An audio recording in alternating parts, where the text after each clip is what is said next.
Assalamualaikum warahmatullahi wabarakatuh. Perkenalkan, nama saya Dina Riantika Putri dengan NIM C1C023066 dari kelas R11. Di sini saya akan memaparkan materi tentang perpajakan 1 dengan dosen pengampu Pak Dr. Wirmi Eka Putra, SE, MSI, CIQNR, CSRS. Baiklah, materi yang akan saya bawakan adalah timbul dan hapusnya hutang pajak. Apa aja sih tentang timbul dan hapusnya hutang pajak? Yuk kita simak.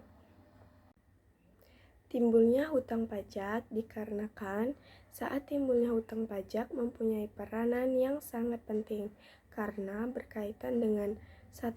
Pembayaran pajak, 2. Memasukkan surat keberatan, 3. Menentukan saat dimulai dan berakhirnya jangka waktu kadaluarsa, 4. Menerbitkan surat ketetapan pajak kurang bayar, surat ketetapan pajak kurang bayar tambahan, dan sebagainya.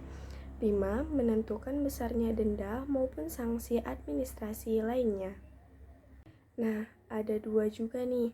Yang pertama, ajaran material. Yang kedua, ada ajaran formil. Apa sih ajaran material itu? Utang pajak ini timbul karena diberlakukannya undang-undang perpajakan.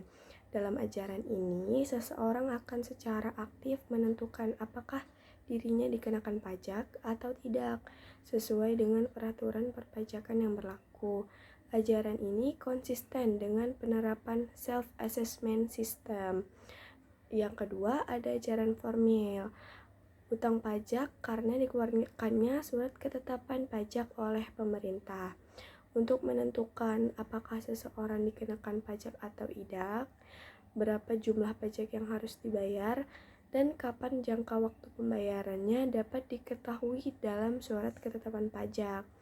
Ajaran ini konsisten dengan penerapan official assessment system. Baik, kita masuk ke penagihan pajak.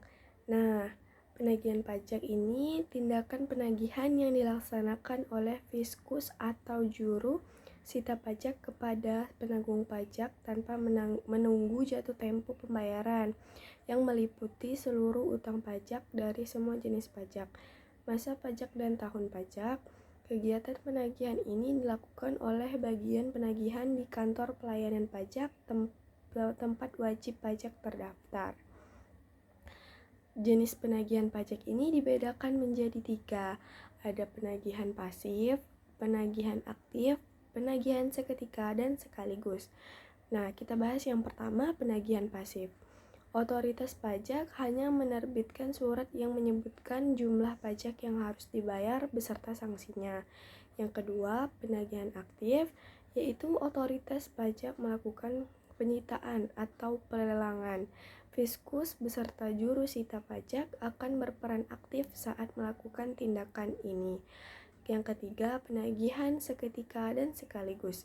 Tindakan ini dilakukan tanpa menunggu tanggal jatuh tempo pembayaran, meliputi seluruh utang pajak dari semua jenis pajak, masa pajak, dan tahun pajak.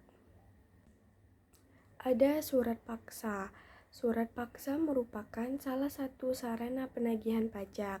Surat ini diterbitkan karena jumlah pajak yang masih harus dibayar ternyata belum dibayar oleh penanggung pajak sesuai dengan jangka waktu yang telah ditetapkan. Hal tersebut diproses berdasarkan surat tagihan pajak, surat ketetapan pajak kurang bayar, surat ketetapan pajak kurang bayar tambahan, surat keputusan pembetulan, surat keputusan keberatan, putusan banding, dan putusan peninjauan kembali yang menyebabkan jumlah pajak yang masih harus bayar tambah. Yang masih harus dibayar itu bertambah nilainya. Nah, cara-cara penagihan, mekanisme penagihan pajak ini ada 4. Penagihan pajak dengan surat paksa itu ada 4. Yang pertama, 7 hari setelah jatuh tempo. Jika hutang pajak tidak dilunasi, maka akan diterbitkan surat teguran kepada wajib pajak. Yang kedua, 21 hari setelah diterbitkan surat teguran, masih belum juga dilakukan pelunasan, maka diterbitkan surat paksa. Yang ketiga, setelah 2 kali 24 jam surat teguran terbit belum dilakukan pelunasan, maka diterbitkan surat perintah melaksanakan penyitaan. Yang keempat, 14 hari setelah dilakukan tagihan dengan surat paksa, belum juga ada pelunasan, maka akan diterbitkan surat perintah untuk mengumumkan tentang pelelangan surat umum. Nah, biasanya ada hapus utang pajak kan?